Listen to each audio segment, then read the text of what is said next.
lá em 1 Tessalonicenses, capítulo 1. E o tema dessa noite é justamente isso. Uma igreja modelo é uma igreja que serve. Eu quero que os irmãos abram nesse texto de 1 Tessalonicenses, para a gente possa meditar. Eu vou ler o capítulo 1 todo. O texto não é tão grande, são 10 versículos. A gente vai meditar um pouco a respeito dessas verdades aqui bíblicas, compostas nas Sagradas Escrituras, para que a gente possa meditar um pouco. 1 Tessalonicenses, capítulo 1. Amém? Diz assim as Escrituras: Paulo, Silvano e Timóteo, a igreja dos Tessalonicenses em Deus, Pai do nosso Senhor Jesus Cristo, graça e paz a vós outros.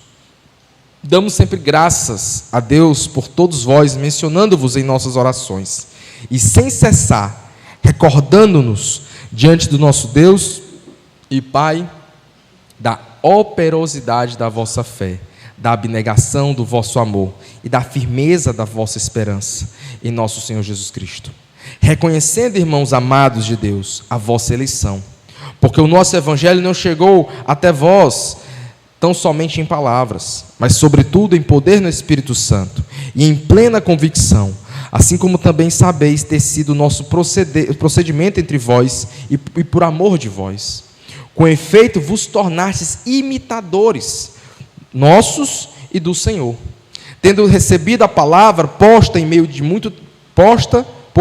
meio de muita tribulação, com a alegria do Espírito Santo, de sorte que vos tornastes modelo para todos os crentes da Macedônia e na Acaia, porque de vós repercutiu a palavra do Senhor, não só na Macedônia e Acaia, mas também por toda parte se divulga a vossa fé para com Deus, a tal ponto de não termos necessidade de acrescentar coisa alguma, pois eles mesmos, no tocante a nós, proclamam que repercussão teve o nosso ingresso no vosso meio, e como deixando os ídolos, vos convertestes a Deus, para servir de Deus vivo e verdadeiro, e para guardares do céu o seu Filho, a quem ele ressuscitou dentre os mortos, Jesus, que nos livra da ira vindoura. O texto de Tessalonicenses, a carta de Paulo aos Tessalonicenses, que tem a sua escrita ali, com alguns autores colocam entre 50 e 51 depois de Cristo.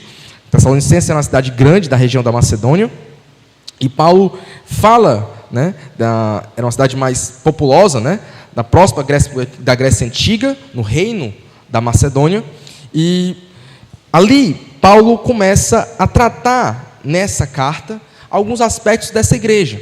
Boa parte dessa carta, ele também vai se referir a algumas questões da segunda vinda de Cristo.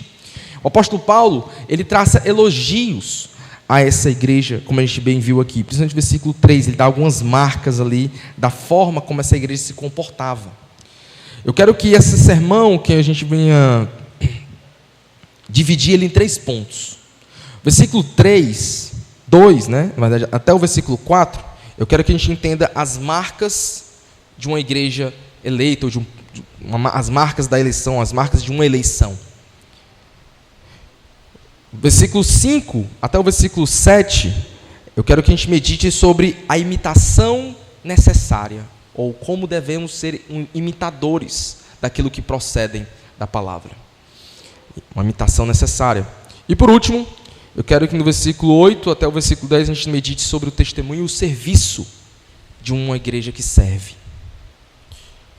Boa parte do que eu vou falar aqui, e começando já nos versículos que nos restam aqui, dos versículos 2 ao 4, vamos lê-los novamente, para que a gente comece a ler o texto e meditar no texto e entrar cada vez mais no texto, para que o texto possa falar tão fortemente aos nossos corações, a palavra do Senhor, para que nós possamos perceber a necessidade de servir.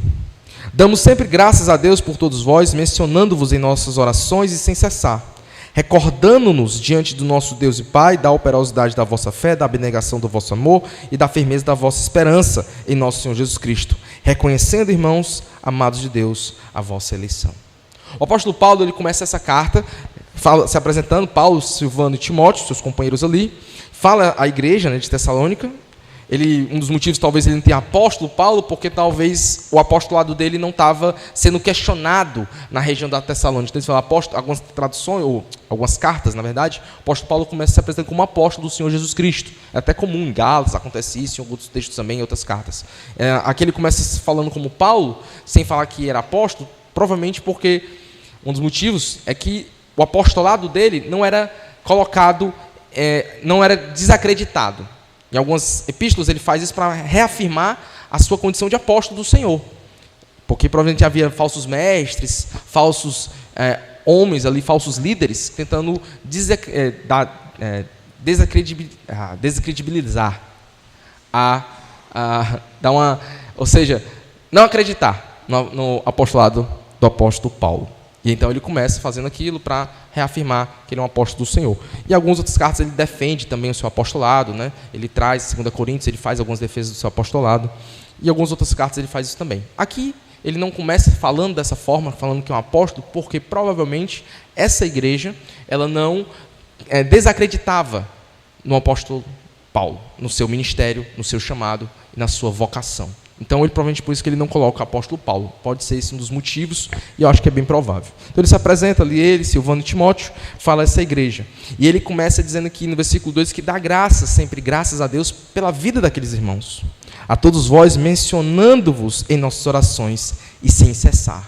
Paulo dava graças a Deus pela vida daqueles crentes, pelo aquilo que eles estavam manifestando da sua vida com Deus, a sua vida de cristãos, de discípulos de Jesus, a sua vida de servos. E aqui, essa conferência, eu quero que a gente entenda isso, aqui nós temos um padrão, as marcas, versículo 3, de uma igreja modelo, certo? E ele fala 3 coisas que a gente vai meditar aqui. Essas 3 coisas, essas 3 marcas, apresentam também a ideia de uma igreja que serve. Uma igreja modelo é uma igreja que serve. Ontem eu li com os irmãos, os homens aqui, o texto de Gálatas 5,13, que fala que nós somos libertos, Cristo nos libertou, para que nós servíssemos e servíssemos em amor. Tratei disso com os irmãos aqui.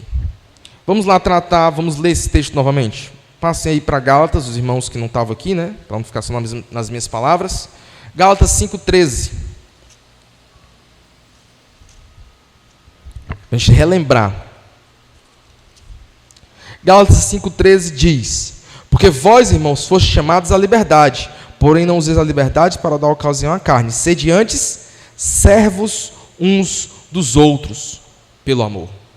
Há um chamado para servir em amor uns aos outros. O servo, como falei aqui ontem, é aquele que obedece ao seu senhor. O servo, ele é escravo. E essa ideia do doulos, da palavra no original, é a ideia de escravo, de pertencer a um senhor. Quando nos convertemos, saímos das trevas e fomos levados para o reino do Filho do seu amor, saímos da condição de pecadores, de escravos do pecado, mas nos tornamos escravos de Cristo, servos de Cristo. Antes servíamos ao pecado, hoje servimos ao Senhor Jesus.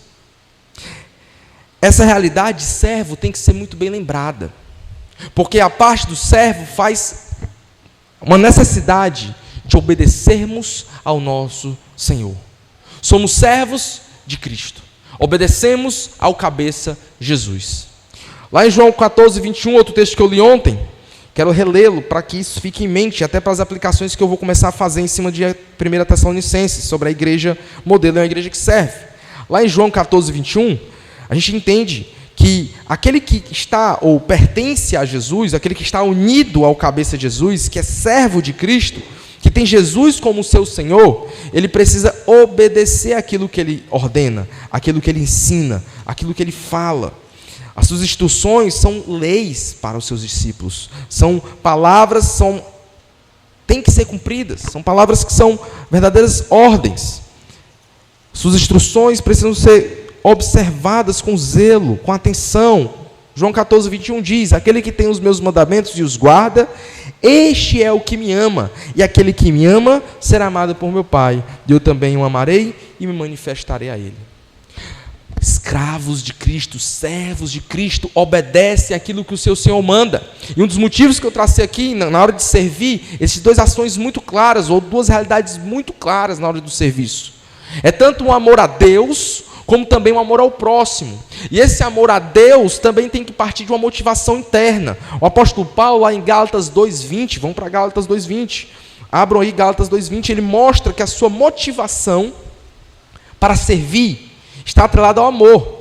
Ele foi salvo, redimido, entende aquilo que o Senhor fez por ele, e assim ele é constrangido, e ele começa a fazer tudo o que faz para a glória de Deus, porque ele entende que foi salvo, redimido, era um pecador caminhando a passos largos para o inferno, e agora está caminhando em direção à redenção, graças a Jesus. Gálatas 2:20 diz: logo já não sou eu quem vive, mas Cristo vive em mim, e esse viver que vivo agora, que agora tenho na carne, vivo pela fé no Filho de Deus, que me amou e assim mesmo se entregou por mim. O apóstolo Paulo entendia quão grande era a redenção, quão grande era a salvação em Cristo. E ele agora tinha a vida dedicada ao Senhor. Eu vivo para Ele.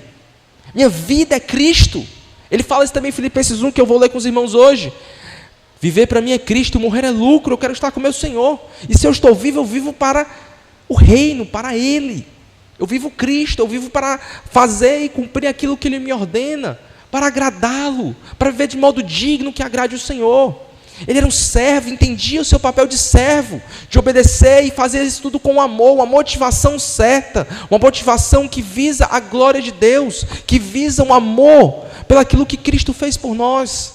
Eu entendo quão grande foi a minha redenção, e assim eu começo a retribuir esse tão grande amor com serviço.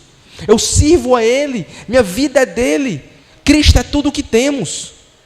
Lembre sempre disso, Cristo é tudo o que temos. Somos dependentes dEle. Se estou vivo aqui, se ando aqui, é graças ao meu Senhor. Somos servos. E para ser um servo bom e fiel, a igreja precisa obedecer o seu Senhor. A igreja precisa obedecer o seu cabeça, que é Jesus Cristo. Voltando para o nosso texto. Isso é importante porque eu falei isso ontem. E preciso trazer isso novamente à tona, para que a gente comece a entender que lá em 1 Tessalonicenses capítulo 1, quando Paulo começa a falar as marcas de uma igreja saudável, o primeiro ponto que ele aborda entre as marcas, ele diz assim: recordando-nos, ou seja, lembrando-nos diante do nosso Deus e Pai, a operosidade da vossa fé. O que seria a operosidade da vossa fé? O que seria uma fé operosa? É uma fé que se testemunha com obras. Nós sabemos que as obras não salvam. Obra nenhuma salva. A salvação é pela graça somente, pela fé somente, por Cristo somente. Não existe obras para ser salvação, para obras para salvação. Nós somos salvos, éramos mortos e Deus, em sua graça e misericórdia, nos trouxe a vida. Eleição. Ele vai ao nosso encontro, Ele nos amou primeiro, Ele nos traz da morte à vida. O morto não pode fazer nada para salvar a si próprio. Deus teve que ir lá e tirar a gente dessa condição terrível. Mas quando eu creio e começo a dizer que creio nesse Deus, esse Deus nos dá ordens, mandamentos, diretrizes, instruções. E aí a igreja, o povo dele responde, a fé verdadeira responde com obras. Com uma fé operosa, uma fé que age, uma fé que não é monótona, parada. Ele tem a ação de servir ao Senhor, de obedecer ao Senhor. Por isso que a igreja modelo, a marca da fé operosa, não é uma fé parada, é uma fé que se manifesta com ações. E eu quero ler dois textos com os irmãos. Quero ler dois textos. O texto lá de Tiago. Tiago bate muito sobre isso, sobre uma fé operosa. Tiago, ele só está enfatizando essa ideia de que uma fé verdadeira ela precisa ser expressa com ações. E uma igreja que serve, uma igreja modelo, ela é uma igreja que tem ações, não é uma igreja parada, é uma igreja que está monótona, não. Ela é uma igreja que tem atividade, ela age. A marca do povo de Deus, a marca do servo de Deus é um servo. Então o que é que o servo faz? Ele serve. Serve a quem? Ao seu Senhor Jesus Cristo. E como é que eu sei o que Ele quer de mim? Na sua palavra diz. E eu preciso agir, preciso servir. Tiago capítulo 1, versículo 19, 21 e 22. Portanto, despojai-vos de toda impureza e acúmulo de maldade. Acolhei com mansidão a palavra em vós implantada, a qual é poderosa para salvar a vossa alma. Tornai-vos, olha só, 22, pois praticantes da palavra e não somente ouvintes, enganando a vós outros. Aí Tiago vai dar alguns exemplos lá no versículo 27. A religião pura e sem mácula para com o nosso Deus e Pai é esta: visitar os órfãos e as viúvas nas suas tribulações, e assim mesmo guardar-se incontaminado do mundo. Então Tiago dá algumas instruções aqui de ajuda aos necessitados e também a questão da santidade, ou a questão de não se contaminar com aquilo que não está de acordo com a palavra de Deus. As boas obras, ela parte disso. Quando você lê lá em 2 Coríntios, vamos para 2 Coríntios. Aqui fala da ajuda que a igreja de Jerusalém recebe das igrejas da Macedônia. Que eu creio piamente que a igreja de Tessalônica estava entre essas igrejas que ajudaram as igrejas necessitadas lá de Jerusalém. Vamos ver o que o apóstolo fala da ajuda que foi recebida lá em 2 Coríntios 8.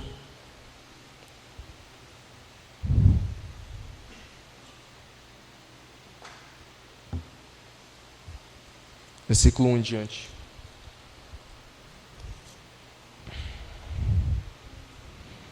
Versículo 1 em diante. Também, irmãos, vos fazemos conhecer a graça de Deus concedida às igrejas da Macedônia. Quem é que fazia parte dessa região da Macedônia? A igreja de Tessalônica. Certo? Então, eu acredito que ela está nesse meio aqui. Porque no meio de muita prova, de tribulação, e olha que eles passavam isso mesmo, hein? Manifestando abundância de alegria, e a profunda pobreza deles superabundou em grande riqueza da sua generosidade. Olha só o que eles faziam, olha só. Porque eles testemunham eu, na medida das suas posses, e mesmo acima delas, se mostraram voluntários. Olha só o que eles faziam no versículo 4. Pedindo-nos com muitos rogos, suplicando, por favor, deixe-nos ajudar. Eu imploro, apóstolo Paulo, deixe-nos ajudar. Com muitos rogos, a graça de participarem da assistência dos santos. E não somente fizeram como nós esperávamos, mas também deram-se a si mesmos, primeiro ao Senhor e depois a nós, pela vontade de Deus. Que eram eles estavam lá nesse momento. E até o que ele fala, passando por muitas tribulações. E a igreja de Tessalônica passava por grandes tribulações. Tanto na primeira carta quanto na segunda, o apóstolo Paulo relata que eles receberam a palavra, a gente leu aqui, com muitas tribulações. E na segunda carta ele volta a falar que eles ainda estão firmes, mesmo passando por várias tribulações. E eles pediram, rogaram, deixe-nos ajudar, nos ajuda a fazer esse privilégio, queremos ter o privilégio de ajudar os santos nas suas tribulações. E eles estavam querendo ajudar a igreja que estava passando necessidade, mesmo eles não tendo condições. O apóstolo Paulo fala que eles não tinham dinheiro, estavam passando por tribulação, e mesmo assim, eles agiram. É uma fé o quê? Operosa. Estavam servindo com as suas finanças e servindo com a sua vida. Porque se deram a si mesmo, primeiramente ao Senhor, e depois a nós. É isso que ele fala no versículo 5. Eles serviam com tudo que tinham. As posses, vamos servir. A minha vida, vamos servir. Uma igreja modelo é uma igreja que serve. A operosidade da fé é uma marca da igreja também. A igreja tem que agir. Somos servos, amamos ao Senhor, por isso obedecemos, fazemos de grande, sabe, o nosso coração exulta, se alegra em servir ao Senhor. Que grande privilégio. Deus não precisa de nós, Deus não tem necessidade de nós.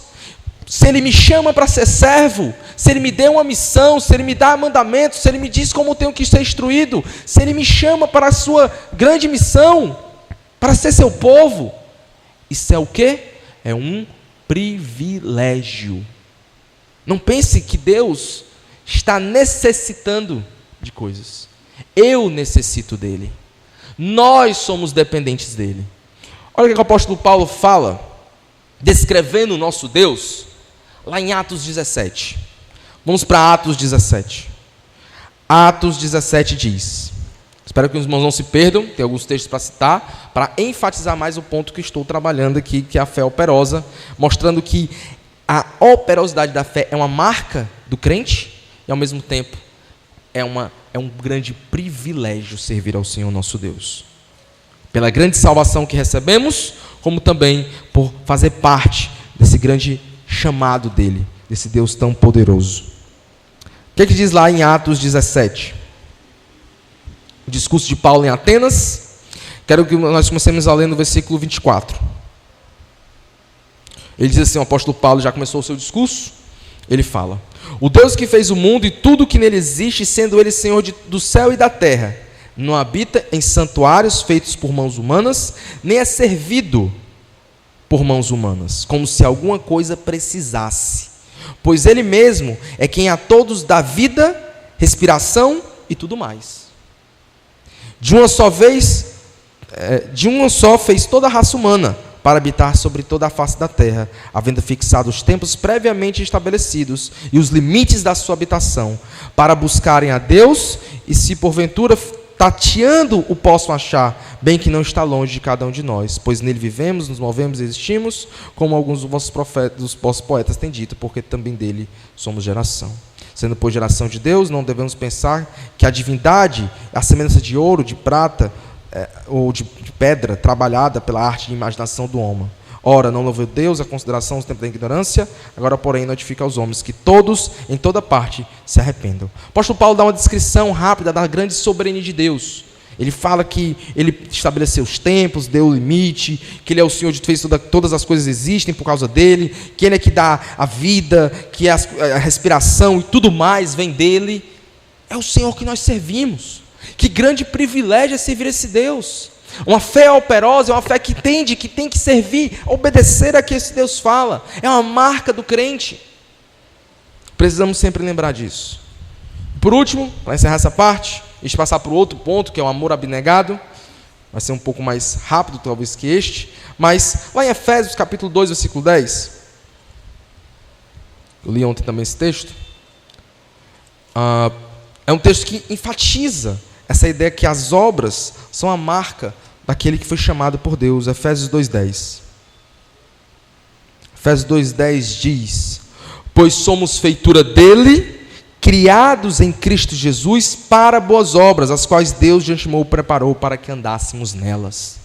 Fomos salvos. As boas obras não é uma coisa que todos podem fazer. As boas obras é uma marca e uma característica do crente. O crente em Jesus é este que faz boas obras, no sentido de fazer boas obras para Deus. O mundo pode aplaudir várias boas obras de diversas pessoas, de ateu, de espírita, de católico, seja o que quer que seja.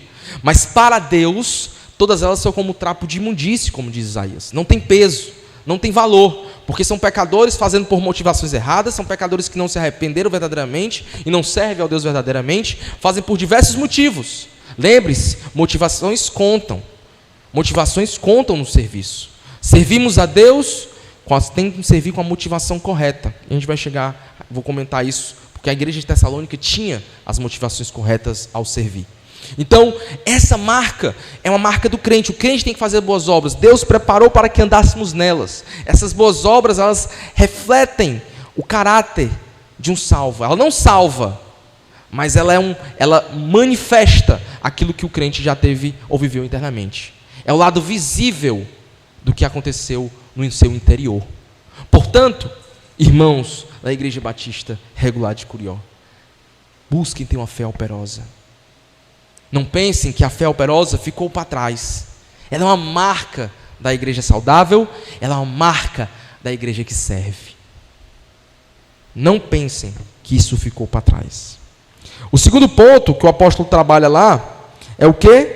É o amor abnegado, o amor desinteressado, o amor sacrificial, que também é a marca da igreja que serve. Ela não busca os seus interesses, ela busca o interesse do seu Senhor. Então ela faz aquilo que está de acordo com a vontade do seu Senhor. Vamos para Filipenses, pouco antes aí. Filipenses, capítulo 1. O apóstolo Paulo demonstra tanto a fé operosa, como também esse amor abnegado. quando ele vai falar a respeito da sua própria vida. Olha só o que o apóstolo Paulo diz, que interessante. Versículo 18 de Filipenses 1.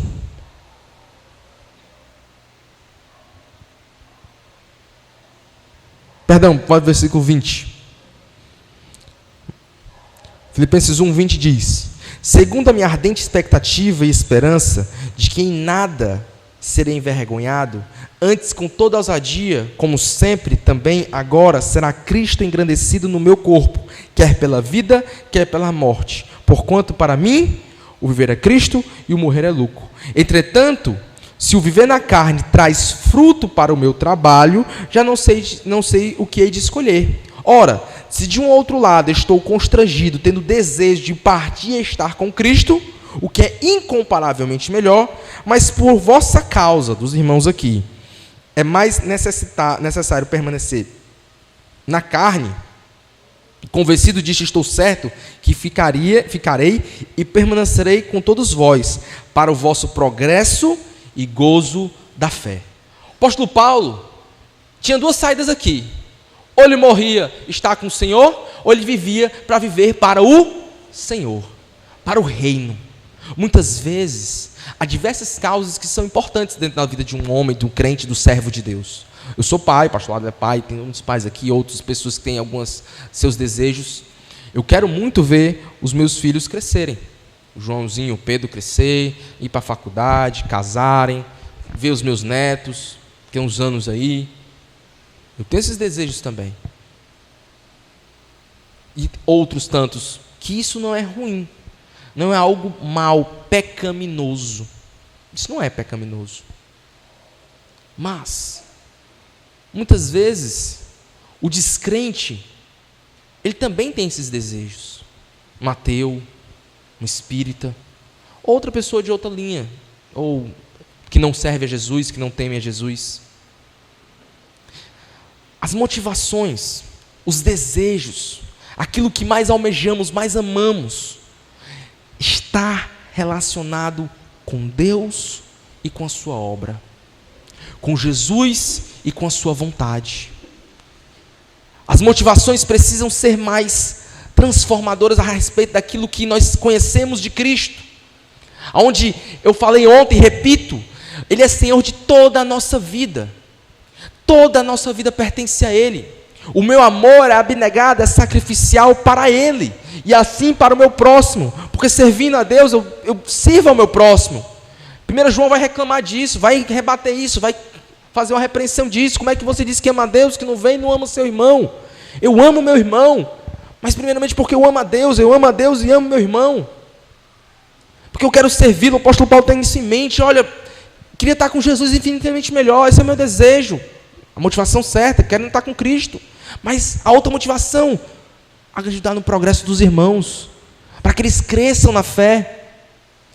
Ele tinha amor para aquelas ovelhas. Lá em Gálatas também ele vai dizer: olha, irmãos, eu sinto como dor de parto, até Cristo ser formado em vós. Porque os gálatas estavam saindo do evangelho para outra coisa.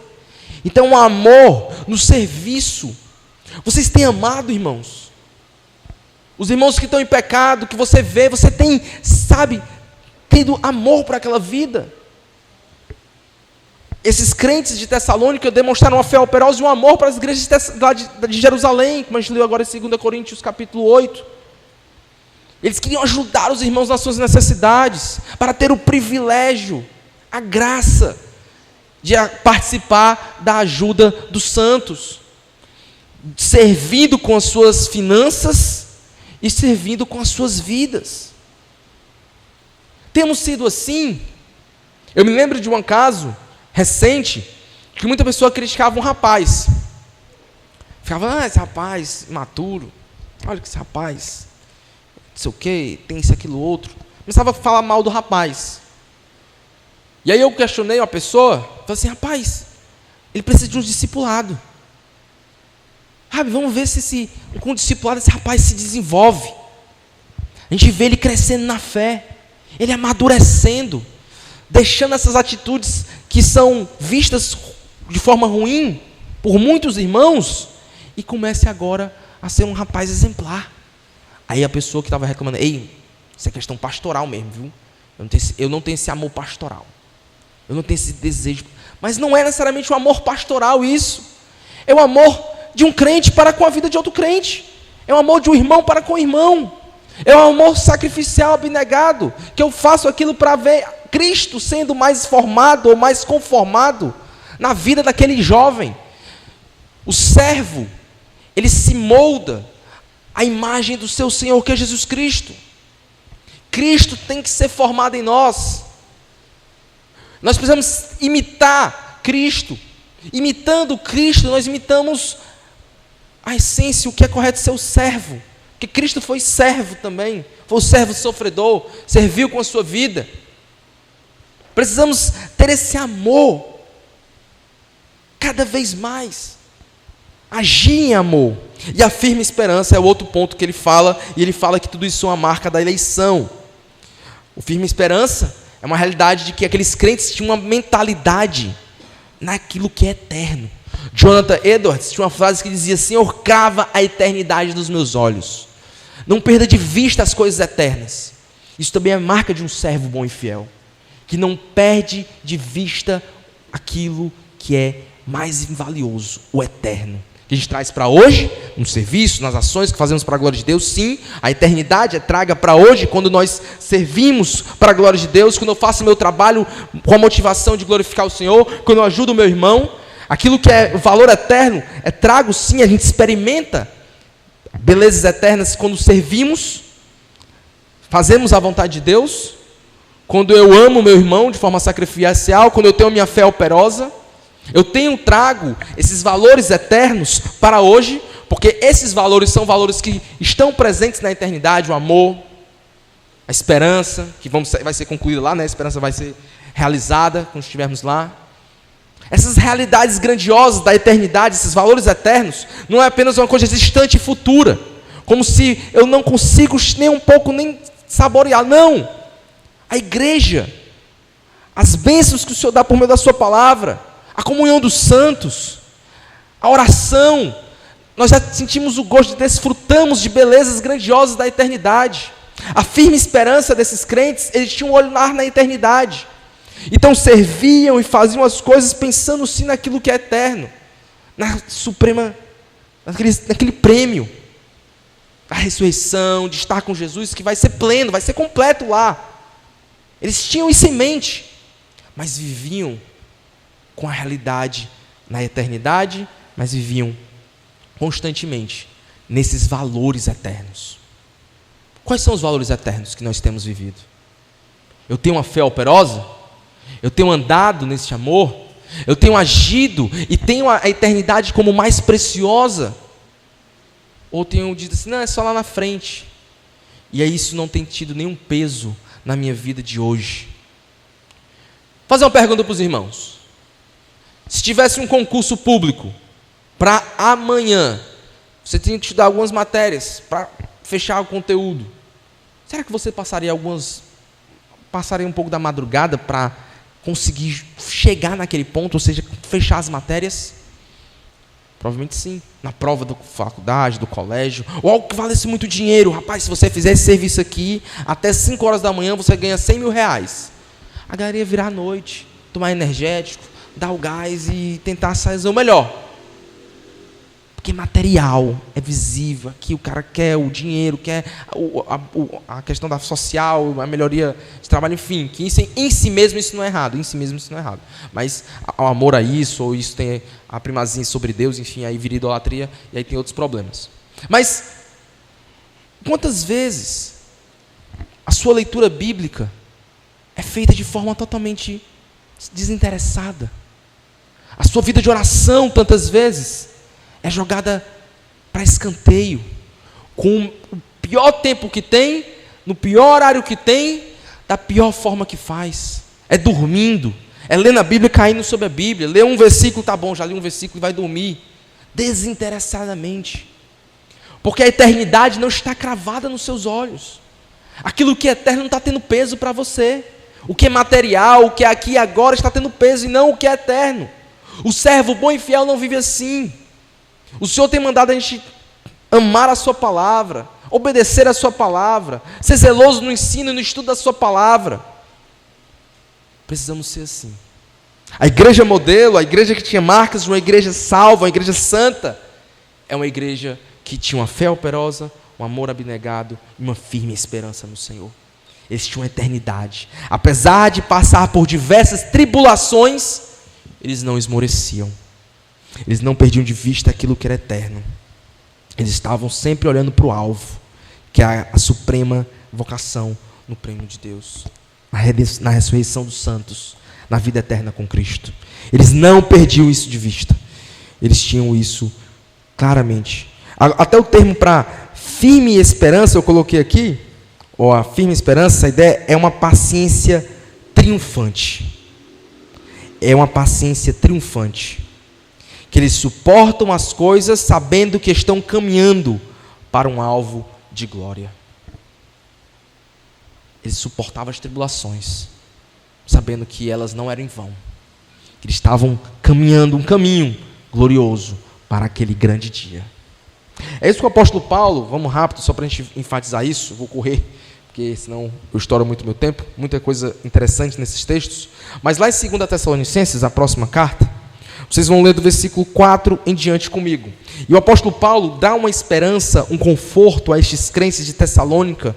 Essa carta foi escrita um pouco depois de 1 Tessalonicenses, que ainda estava passando por tribulações. Olha só como é que ele aponta, e o descanso que o apóstolo Paulo dá, ou o consolo, é um consolo naquilo que é eterno. Versículo 4 em diante de 2 Tessalonicenses, capítulo 1. Até o ponto que nós mesmos nos gloriamos de vós nas igrejas de Deus, à vista, eles ainda continuavam, da vossa constância e fé, em todas as vossas perseguições e nas tribulações que suportais, sinal evidente do reto juízo de Deus, para que sejais considerados dignos do reino de Deus, pela qual, com efeito, estáis sofrendo. Se de fato é justo para com Deus que Ele dê em paga tribulação aos que vos atribulam, e a vós outros que sois atribulados, alívio juntamente conosco. Quando? Do céu se manifestar o Senhor Jesus com os anjos do seu poder, em chama de fogo, tomando vingança contra os que não conhecem a Deus e contra os que não obedecem ao evangelho do nosso Senhor Jesus. Estes sofrerão penalidade de eterna destruição, banidos da face do Senhor e da glória do seu poder. O apóstolo Paulo consolando esses irmãos, Deus pode dar aqui, mas Ele vai dar descanso. Quando? Quando Ele voltar. Lá. Ele passa duas coisas, ele fala tanto do descanso com o Senhor, a redenção, a salvação, como ele também aponta a justiça que Deus vai trazer contra aqueles que são maus e réprobos, trazendo vingança e juízo sobre os que os perseguem, os que não temem a Deus, os que perseguem o Evangelho, né? Então, o apóstolo Paulo aponta essa realidade, ou seja, trazendo essa esperança. Esses irmãos tinham essa firmeza, nessa esperança, eles estavam firmes na esperança.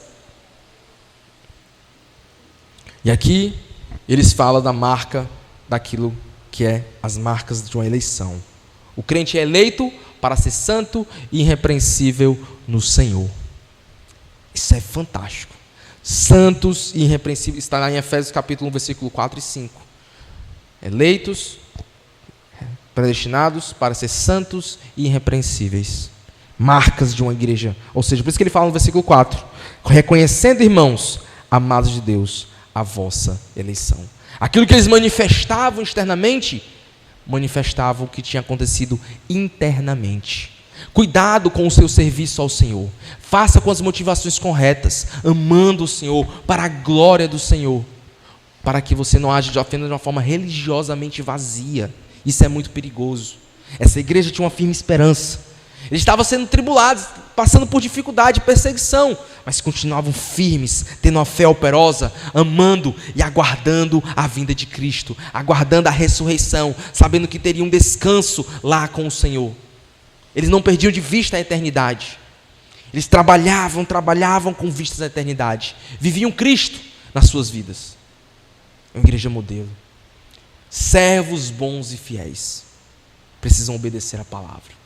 E obedecer a palavra implica tudo isso aqui que eles estavam vivendo, essas marcas.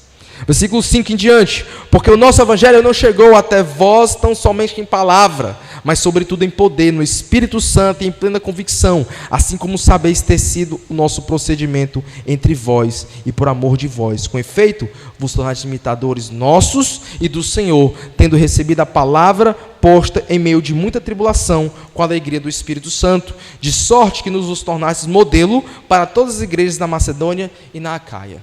Esses irmãos receberam a palavra. E aqui tem 3 características interessantes do receber a palavra. Eles receberam a palavra de forma fiel, uma palavra pregada de verdade, ou seja, uma palavra bíblica. Não era heresia, não era falsina, era uma palavra vinda dos apóstolos. Receberam ela no poder do Espírito Santo, é outra realidade. Eles têm agido ou recebido essa palavra com a fidelidade. Receberam ela no poder do Espírito Santo, né? Demonstra que chegou um evangelho a eles, o evangelho chegou de transformando corações, né? E ela foi mostrando que, além disso, eles receberam por meio de uma grande convicção, ou seja, em plena convicção, como se quem pregava convicto daquilo que estava falando. Então, essa forma é uma forma essencial. A boa palavra sempre é uma marca de uma verdadeira conversão. O crente, para se converter, ele tem que escutar o evangelho, o verdadeiro evangelho. E isso é usado por Deus para transformar corações. A palavra pregada fielmente é o que Deus usa para transformar corações. Avivamentos nunca aconteceram sem uma pregação fiel da palavra. Sempre há palavra e avivamento. Pregação fiel e avivamento. Naquilo que é essencial, naquilo que é fundante do evangelho, aquilo é pregado fielmente, isso gera mudanças de vida. O Espírito Santo transforma corações. Essa realidade chegou lá na igreja de Tessalônica. Eles receberam a palavra, e aí as ações dele, eles se tornaram imitadores do Senhor. E essa imitação do Senhor e dos apóstolos, né, e nossos e do Senhor, é uma característica, ou seja, remete àquilo que a gente acabou de ler no versículo 3. O que eles fazem ali é a imitação dos apóstolos, que imitam Jesus. O apóstolo Paulo fala isso lá em 1 Coríntios 11. Sede meus imitadores como eu sou de Cristo. Então, eles se tornaram imitadores deles. Imitaram eles. E imitando eles, tinham uma fé operosa, um amor abnegado, características de servos bons e fiéis. Agindo assim, eles se tornaram modelo para todos os crentes daquela região. Os crentes viam nele, se espelhavam nele. Rapaz, aqueles crentes de Tessalônica são fiéis, são servos, são homens que temem a Deus, que trabalham para o Senhor, não são parados, não são omissos, eles vivem para Cristo, eles trabalham para a glória dEle. Isso vem de uma verdadeira conversão, que é manifesta posteriormente com uma fé operosa, um amor que serve, um amor abnegado, um amor que trabalha, e com uma esperança firme no Senhor. E essa esperança firme no Senhor, como eu falei, dava descanso a eles nas tribulações que passavam, mas também era trago para hoje, com essas aplicações que eu falei, onde aquilo que é eterno, nesse sentido, eu trago em certo aspecto para hoje, no sentido de viver os valores eternos, entendendo que é fundamental, é importante eu ler a palavra, eu orar mais, eu agir e servir ao Senhor, amá-lo e dedicar minha vida a Ele. Somos totalmente dependentes dEle. Queremos ser servos bons e fiéis? Precisamos aprender a viver a palavra, a amar a palavra e amar o Senhor da palavra, para viver de acordo com a sua vontade. Precisamos ter isso em mente. Essa igreja recebeu a palavra fiel, a palavra foi pregada no poder do Espírito Santo, na ideia de que o Espírito Santo agiu e trouxe esse poder. A palavra até no original, poder, tem essa ideia de força, né? De algo poderoso, que talvez é a ideia de construir, mais de construção, e trazendo, quebrou as barreiras do coração desses crentes, transformando, convertendo. A dureza desses corações acabou. A gente vai ver isso, porque isso reflete o que acontece com eles posteriormente, onde eles abandonam os ídolos e vão servir a Deus. De sorte que tornaste modelo. E eles precisavam ser imitadores. Já chegamos no nosso segundo ponto. O primeiro ponto foi as marcas, o segundo ponto é a imitação ou imitações necessárias. Precisamos imitar aquilo que é referente ao Senhor. Nos conformar à imagem de Cristo. Parecer mais com o nosso Senhor. Precisamos ter isso em mente, irmãos. A Igreja Batista do Curió tem tido uma fé operosa? A Igreja Batista Regular do Curió tem agido de forma operosa na sua fé? Ou é a fé apenas de boca? Eu creio em Jesus. Jesus é bom. Ou isso remete a ações. Eu amo Jesus. Por isso eu vou ajudar meu irmão necessitado. Eu amo Jesus. Por isso que eu vou ajudar aquele meu irmão que está fraco na fé. Aquele jovem. Aquela pessoa que todo mundo critica, acha ele uma pessoa à esquerda e tal. Olha o cara ridículo. Mas, rapaz, eu vou ver se falar com o pastor Adler, ver se a gente consegue um discipulado para ele. As pessoas criticam muito esse rapaz. Se ele está aqui, se descrente, ele tem que dar testemunho, ele tem que crescer, amadurecer. Vamos ajudar ele. Conseguir um discipulado. Trazer ele para perto. Discipular esse rapaz. Se é um crente, se a gente vê que ele é um crente mesmo. Se ele realmente tem procedência de crente, mas tem agido de forma estranha em alguns aspectos. Homem ajudando homens, mulheres ajudando mulheres. Como tem agido os homens da Igreja Batista Regular do Curió? Tem servido a igreja na sua masculinidade, que a gente trabalhou bastante ontem. Nem na criação já tem responsabilidades ali que Deus dá de servir, de proteger, de cultivar. Tem agido aqui, ajudado o pastorado, ajudado os irmãos, ajudado os necessitados, ajudado tantas outras formas de discipulado, orando uns pelos outros, exortando uns aos outros. A sua fé operosa também age nessas áreas. Na vida comunitária, onde nós precisamos agir e exortar os irmãos. Aconteceu um caso uma vez terrível. Esse rapaz é até pastor, ele disse que sabia de um caso de um cara que era de uma igreja, de um colega, e todo mundo sabia no trabalho que esse cara era um adúltero. Ele tinha um caso com outra mulher. Ele disse que no trabalho todo mundo sabia. Todo mundo sabia no trabalho que esse cara tinha casos com mulheres. E ele, que era pastor, sabia. E conversou com o seu colega pastor, que não era tão amigo, mas era colega, que esse rapaz era da igreja dele, e no domingo esse cara era um cara que se fazia de crente, era visto com bons olhos por todo mundo da igreja, louvava na igreja, fazia tudo na igreja, e o pastor, ei, você conhece fulano de tal? Não, lembro, trabalha lá comigo na empresa, lá no local lá do trabalho. Rapaz, esse cara é uma benção, não sei o quê. E ele sabendo que o rapaz era um adúltero, e todo mundo sabendo.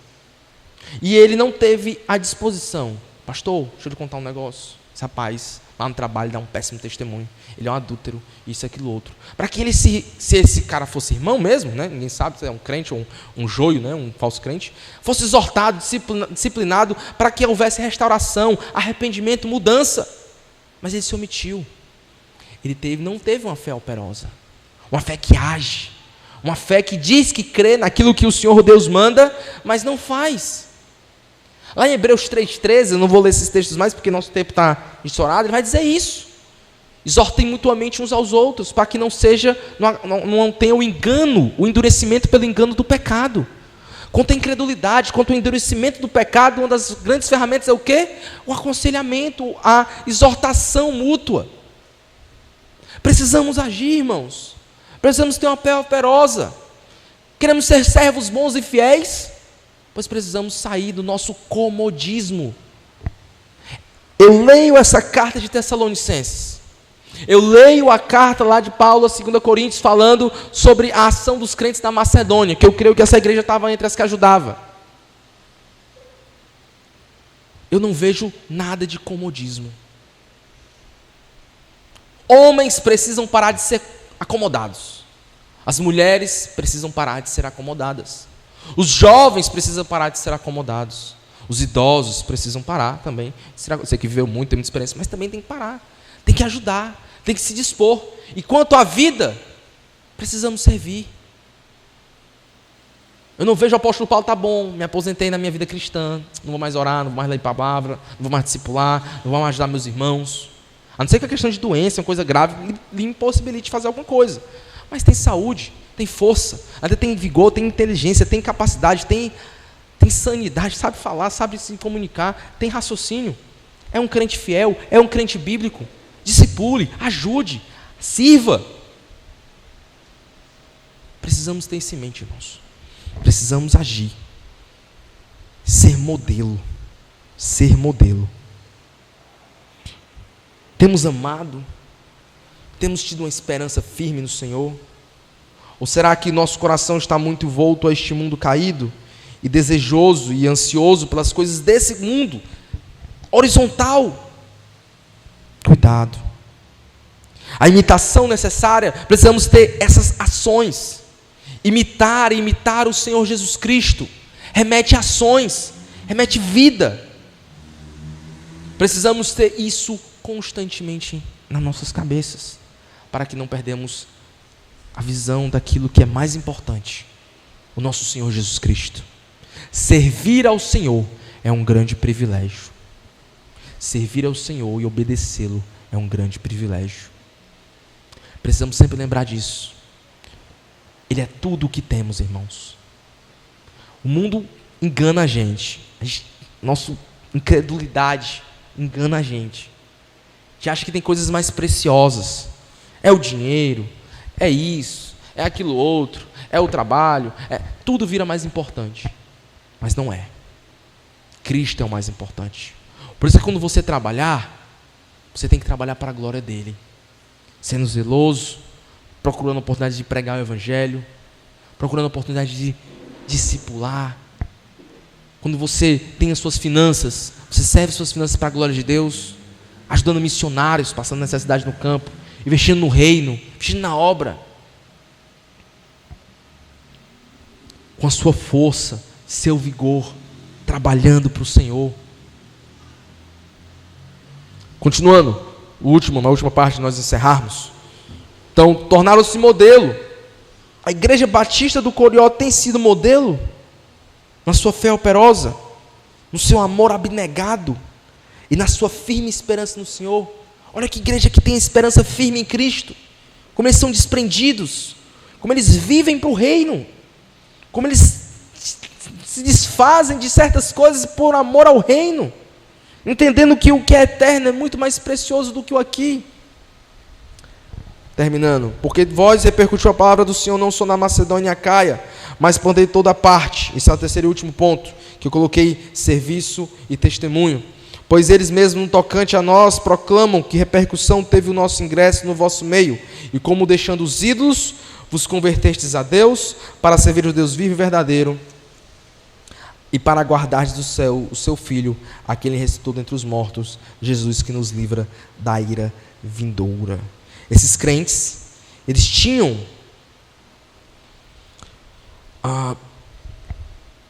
um serviço aqui, provavelmente no contexto, um dos principais serviços é a pregação da palavra, que a gente vê no versículo 8, que por meio deles o Evangelho chegou, repercutiu a palavra do Senhor, não só na Macedônia e Acaia, mas também por toda parte. Eles pregavam a palavra. Percebe?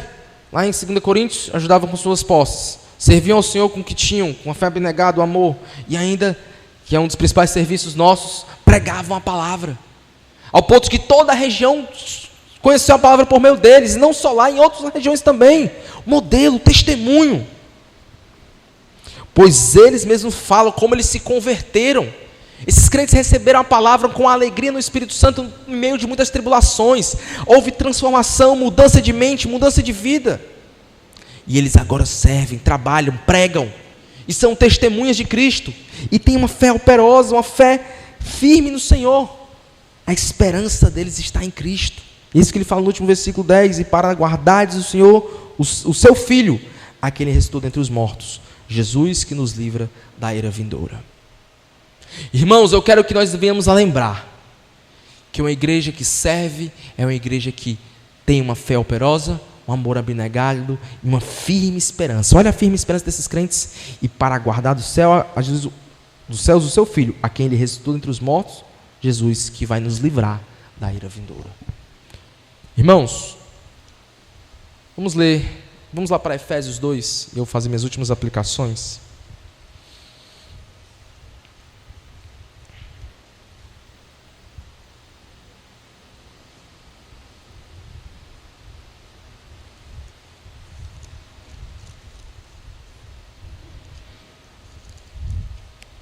Diz assim, versículo 1 até o versículo 4, vou ler depois o versículo 12.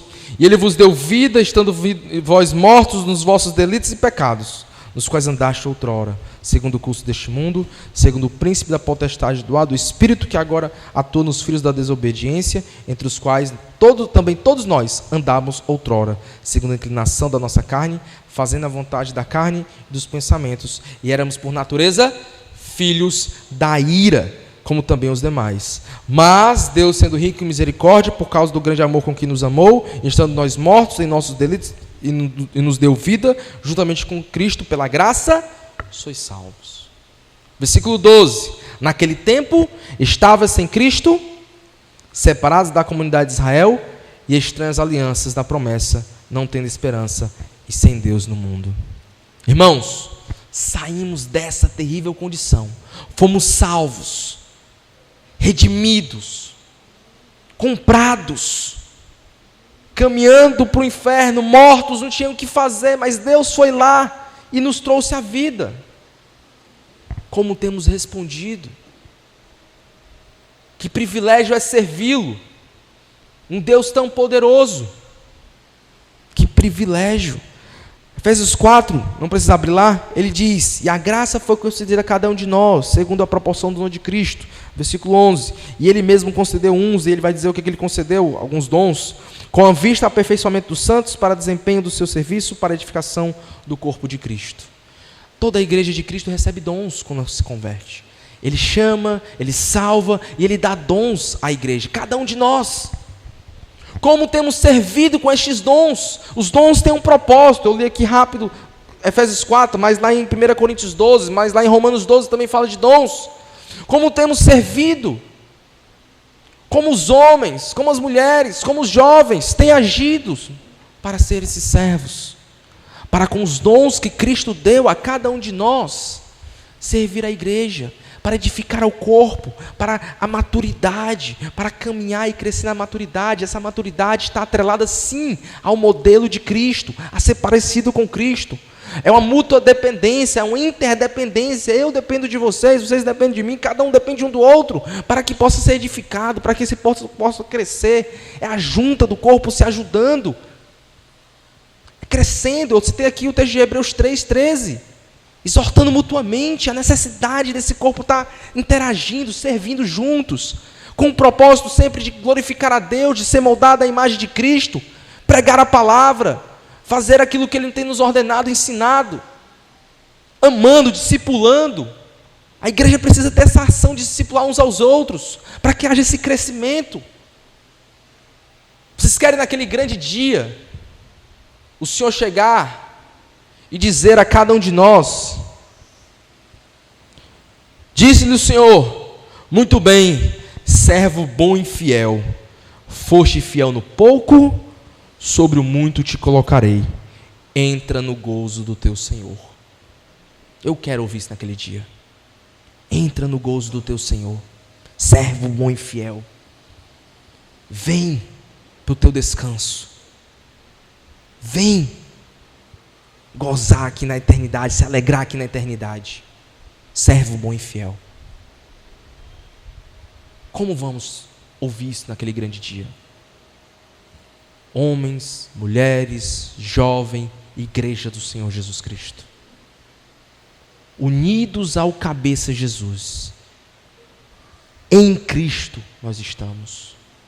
Devemos obedecer à ordem do cabeça, que nos guia, que nos instrui. Como tem sido o seu testemunho na igreja? A igreja de Tessalônica era modelo. Temos sido modelo? O seu filho quer limitar? Pai, eu quero ser igual ao meu pai. Meu pai é muito crente, é muito homem, muito santo. Sua filha, seu filho, rapaz, minha mãe é uma mulher crente, eu quero ser uma mulher de oração que nem ela. Ela tem uma esperança firme. Nas tribulações ela continua firme. Os jovens olham para os outros jovens ou para os senhores dessa igreja e vê modelos. As jovens mais novas olham as mulheres casadas e as mais velhas, veem modelos. E os jovens se tornam modelo para outros jovens ou para os adolescentes. E as jovens moças também. Os senhores de cabeça branca têm se tornado modelo para outros homens. Como temos agido, irmãos? Queremos ser servos bons e fiéis. Precisamos ter uma fé operosa, um amor que trabalha, um amor operoso, uma firme esperança. Amém? Que sejamos esses crentes, modelo, imitadores de Cristo, porque tudo isso é o padrão de Cristo, o nosso Senhor, o nosso cabeça, a qual servimos e obedecemos. Precisamos viver assim, irmãos. Que Deus nos ajude, que Deus nos capacite, que venhamos a buscar isso com zelo. Amém?